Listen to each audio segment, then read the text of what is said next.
So today is kind of the in-between Sunday, between Christmas and New Year's. You go from being thankful, being grateful for the gifts that you got to, all right, now I got to be a better person. So it's kind of like it's resolution time. How many of you still make resolutions? Raise your hand.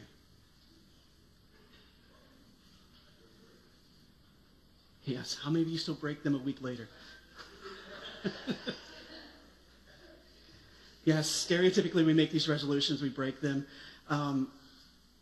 That's just the way that we are. So why do we go through the process of making these resolutions when we'll just break them? I mean, they're just not worth the time, right?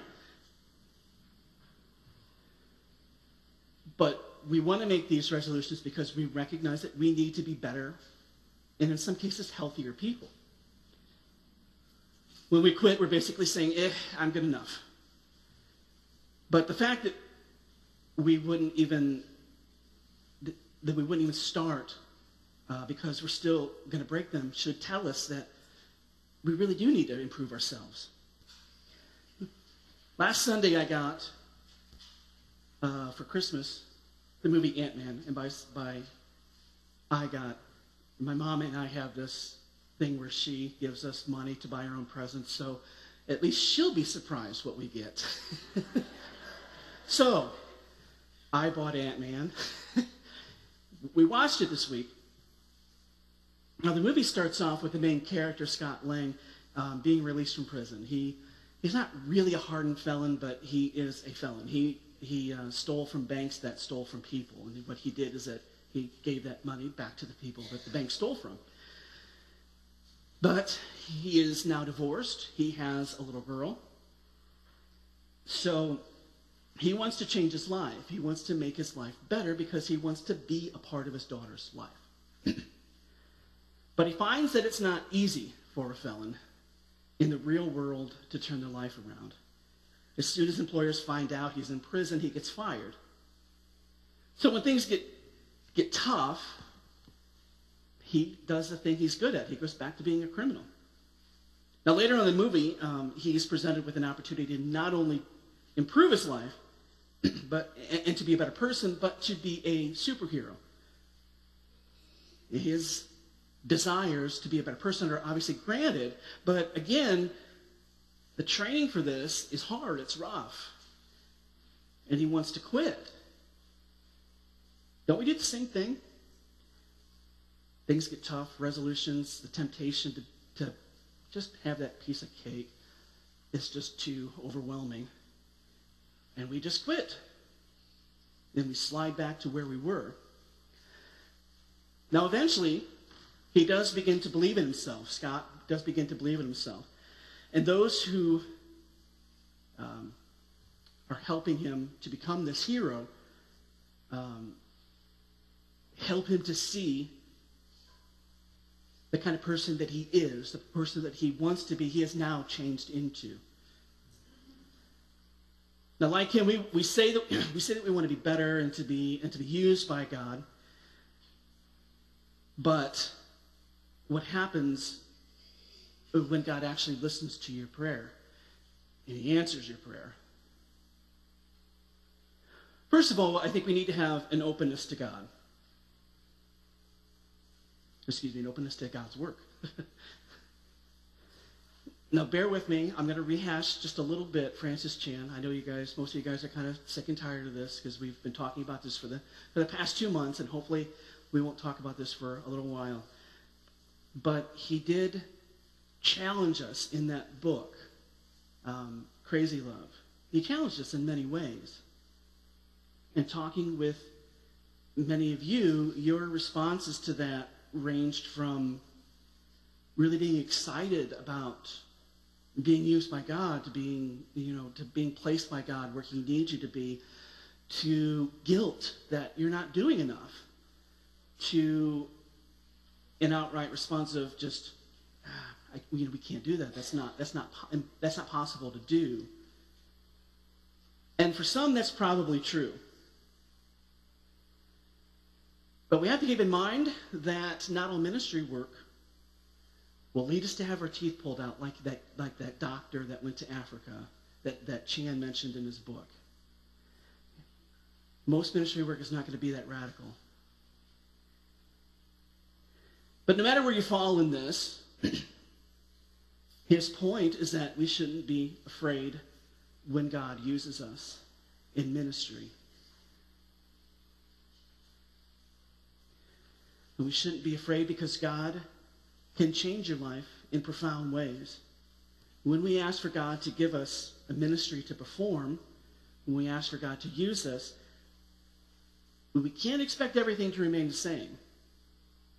I talked on Christmas Eve about how the shepherds' life were changed after they listened to the angels and went to find Jesus. It wasn't an easier life, but it was better. The Holy Spirit will guide us out of a life of darkness and sin and into the light of God that illuminates everything.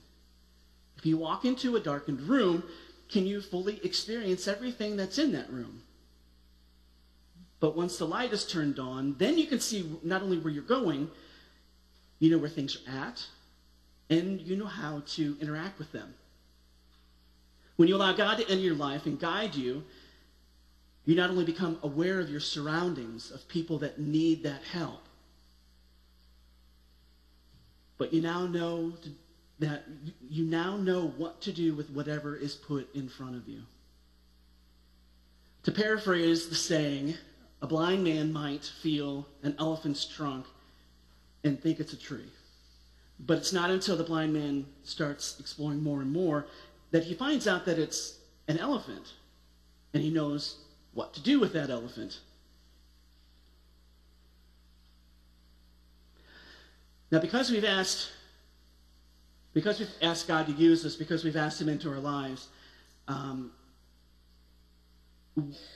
we can be certain of what we need to do and how to do it.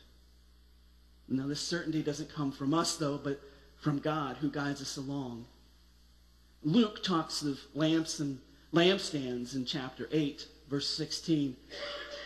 Starts, no one lights a lamp and hides it in a clay jar or puts it under a bed. Instead, they put it on a stand so that those who come in can see the light.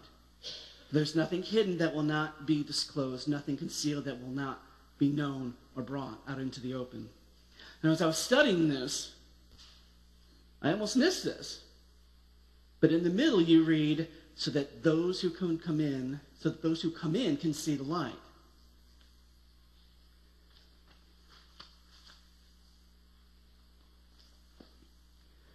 You see, God's love is not just for us, but for whoever might happen to wander into our little world.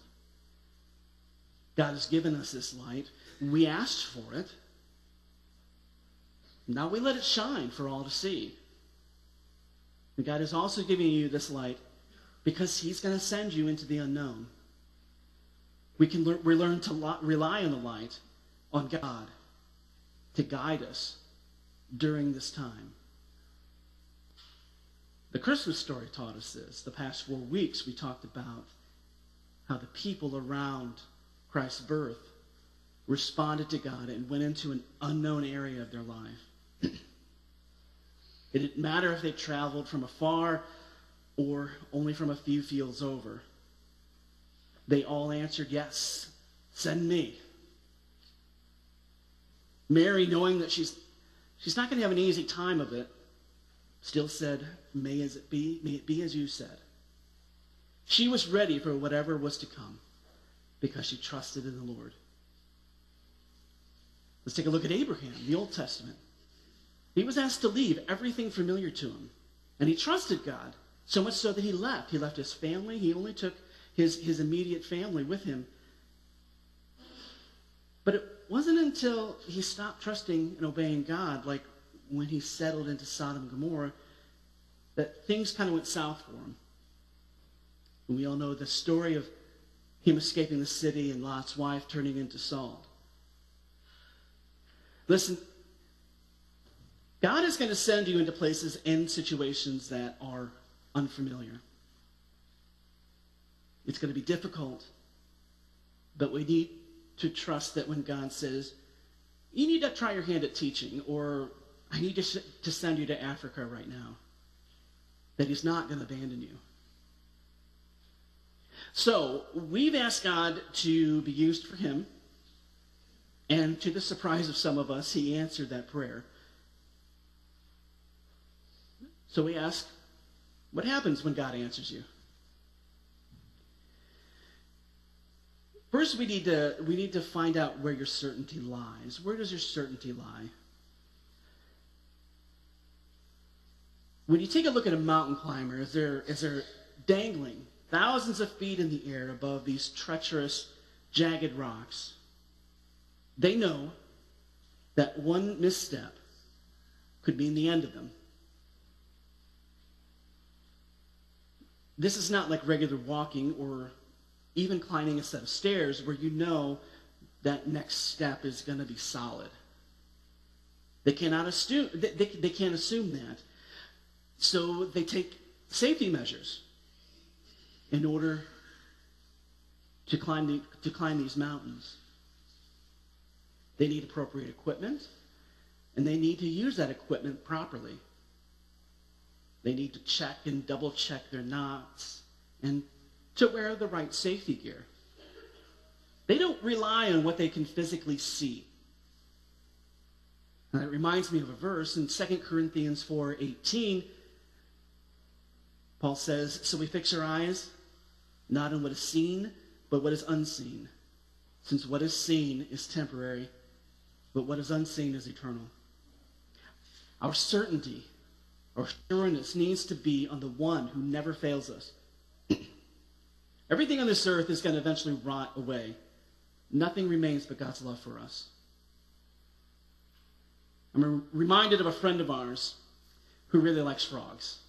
I mean, she really, really likes frogs.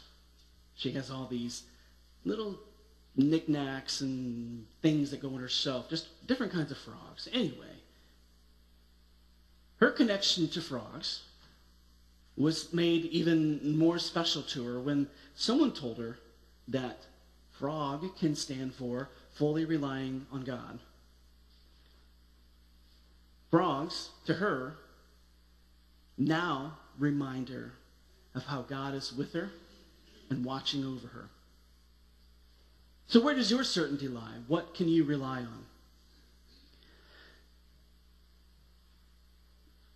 Next, we kind of want to go into is, where does our comfort come from? And as I was writing this, I don't really like the word comfort, but we'll get into that a little bit later. So, but for now, let's use that word. Let's use that word comfort.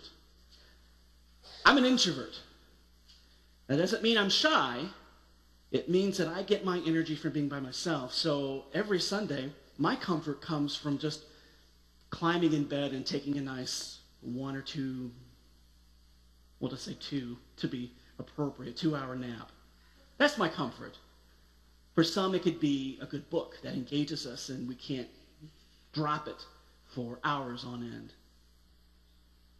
Comfort can come from a variety of sources that we see as steadfast and reliable. What happens, though, when our sources of comfort fail us? I'm not always going to be able to take a nap, so what do I do then? I need to find my comfort in something else. So, this is where I think we need to examine the word comfort. Comfort can be the enemy of change. We're sitting on a couch wrapped in a blanket and we just realize that we forgot to move the clothes over into the dryer. So what do we say? Anyone? But I just got comfortable. I'll do it later. I think we need to change the word comfort to contentment. In Philippians 4:11, Paul says, I'm not saying this because I'm in need, for I have learned to be content, whatever the circumstances. I know what it is to be in need, and I know what it is to have plenty. I've learned the secret of being content in any and every situation, whether well-fed or hungry, whether living in plenty or in want. I can do all this through him who gives me strength. Contentment means being comfortable, no matter what the circumstances. Paul learned to be content because he was relying on God and not himself. If God is calling you to teach or to be a missionary, be content because you can do it with God in your corner.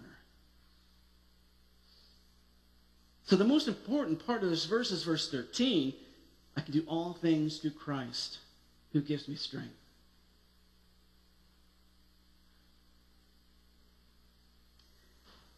This is the point. This is the purpose of Chan's book.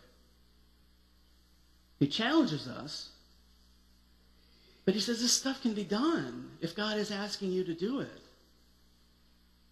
He may not be asking you to downsize your home. He may not be asking you to go to Africa like he was. But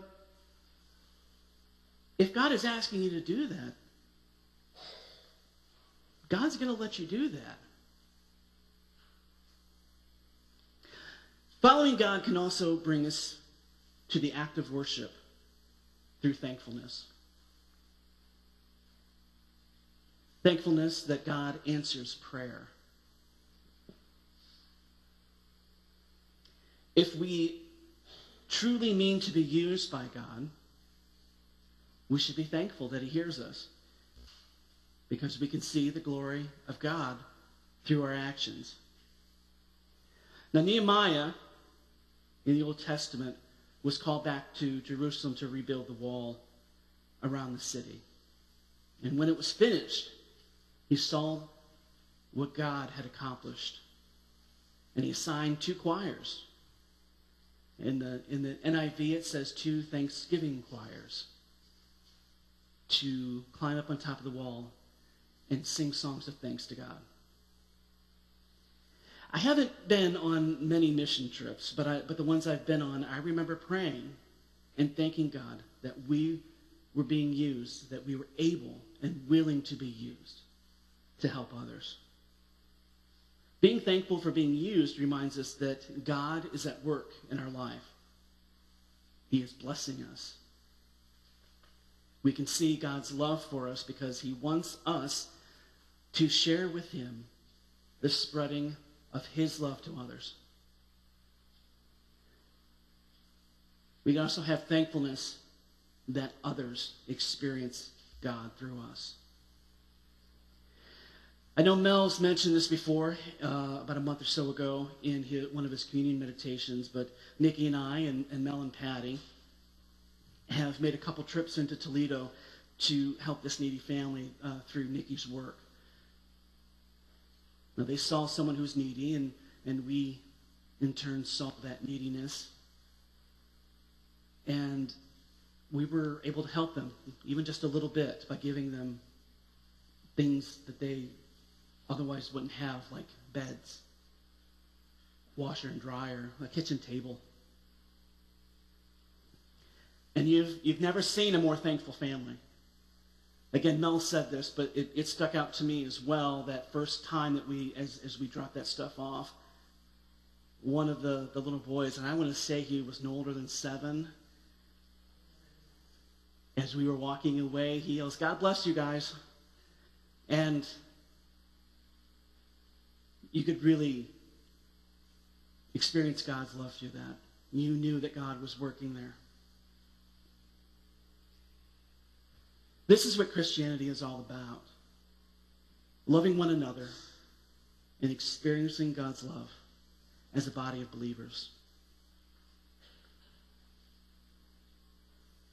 I believe this is as close to heaven as we can experience here on earth.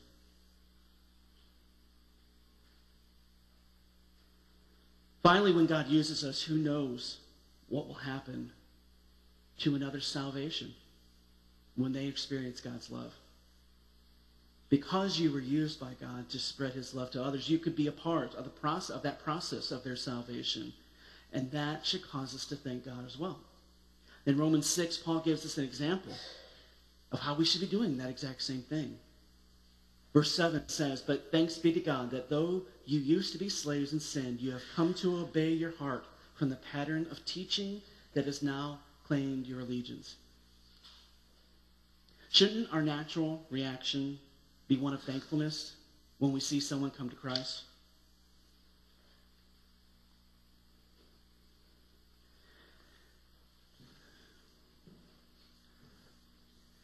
Regardless of what God is leading you to do or where he is sending you to go,